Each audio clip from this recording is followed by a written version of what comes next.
de um quadro muito legal no Sport TV, aqui no Seleção. Quem é melhor?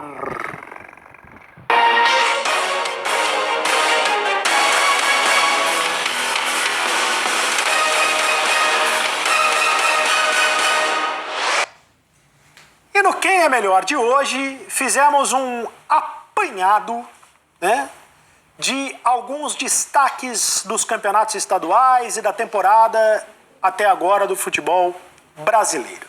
E escolhemos os seguintes jogadores. Que isso? Gabigol, 6 gols, 6 jogos e 8 gols. Nenê, e isso é só em campeonato estadual, né, Dani e Gurjão? É isso, né? Só em campeonato estadual, esses números. São os números do início do campeonato estadual, antes da parada. Antes da parada. E aí a gente tem jogadores do Rio, São Paulo, Minas e Rio Grande do Sul. Porque os times fizeram mais jogos do que isso, né? Tem time jogando Libertadores, né? Então, Gabigol, 8 gols em 6 jogos. Nenê, 6 gols em 8 jogos. William, do Palmeiras, 7 gols em 10 jogos. Daniel Alves, tá jogando muita bola, hein? 4 gols em 9 jogos. Ítalo, do Bragantino, é o artilheiro do Campeonato Paulista com 7 gols. Muito bom atacante. Muito bom atacante. O Edenilson, jogando muita bola lá também no Internacional. É o multi-homem, né? Ele se multiplica em campo. O Diego Souza, 5 gols em 6 jogos. E o Ademir é o artilheiro do Campeonato Mineiro pelo América. O América é líder do Campeonato Mineiro com 4 gols. Quem é o melhor dessa turma aí? Gabriel e Daniel Alves, mas se eu tenho que escolher um só, eu voto Gabigol. Agora, com a menção honrosa, o Daniel tá jogando demais. Eu tenho essa mesma linha de raciocínio do PVC. O Gabigol continua com a fase ainda é espetacular, mas a minha menção honrosa vai para outro veterano, Nenê. O Nenê é importante a gente detalhar, né? Ele tem 6 gols no estadual. Ele tem 9 gols na temporada. Então, é o melhor início de temporada dele. É por isso, com 38, quase 39 anos, o cara tem essa performance, por isso que vale a minha estrelinha. No dia 12 de fevereiro, tudo bem que já passou muito tempo. Eu disse, Nenê hoje, dia 12 de fevereiro, é o melhor jogador do Brasil. Hoje. Os 12, naquele momento. Foi funcionário do mês. Tava no quadrinho. Tava no quadrinho. Não é mais hoje, porque foi ultrapassado pelo Gabigol, foi ultrapassado pelo Daniel Alves. Tem uma música do Titãs pra isso aí. A melhor banda de todos os tempos, da última semana. Verdade. Mas alô, Charles do disco Gavão. homônimo de 2001. Exatamente. Charles Gavão, um beijo pro Charles Gavão, que é nosso parceiro. Nosso telespectador sempre.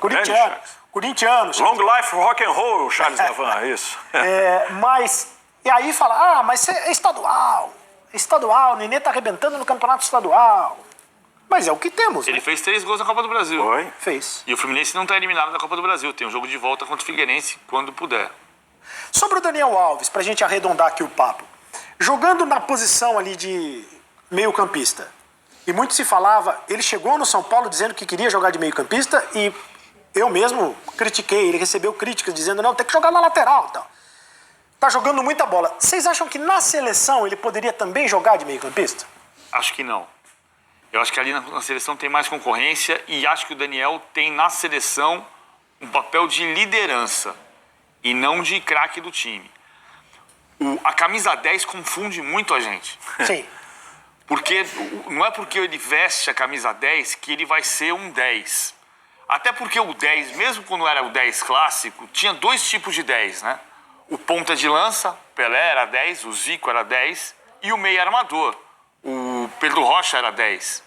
O Gerson foi 10 do São Paulo. Pensador do time, né? O Gerson jogou com o Pelé na seleção, ele era 8 e o Pelé era 10. Mas no São Paulo ele era o 10. O Daniel, ele não é o 10, o armador. E ele tá começando a jogar muito melhor quando ele tá conseguindo pegar a bola de frente pra jogada.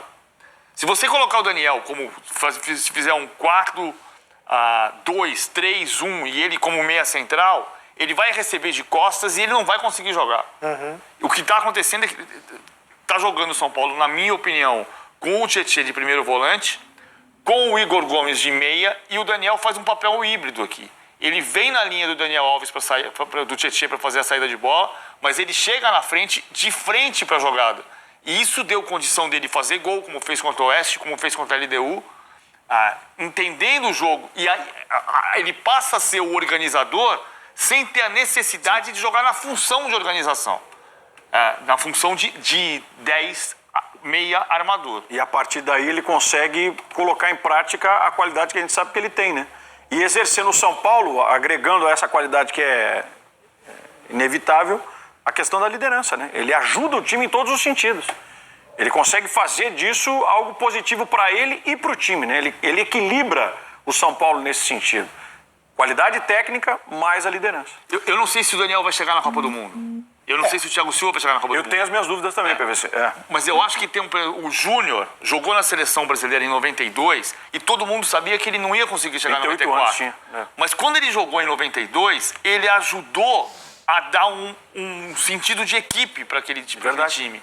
Que foi se fortalecer na crise das eliminatórias, mas quando você coloca um jogador que está em grande forma, com grande experiência e liderança numa equipe em formação, você ajuda que ela se forme e que depois possa abrir mão desse líder. Você lembra o Brasil e Inglaterra em Wembley com jogando? Charles Guerreiro bateu por cima. É isso, o Júnior esse ganhou. jogo. E ali, eu sinceramente naquela época imaginei que o Júnior... Poxa, o Júnior se credenciou para estar na Copa. Eu achei que o Júnior ia para a Copa. Em função dessa atuação especificamente que eu lembro do jogo contra a Inglaterra lá. Resta saber se não foi um equívoco de escolha do Carlos Alberto Parreira à época, porque o Júnior em 92 foi campeão brasileiro com o Flamengo jogando muito 38 bola, anos, artilheiro do Flamengo.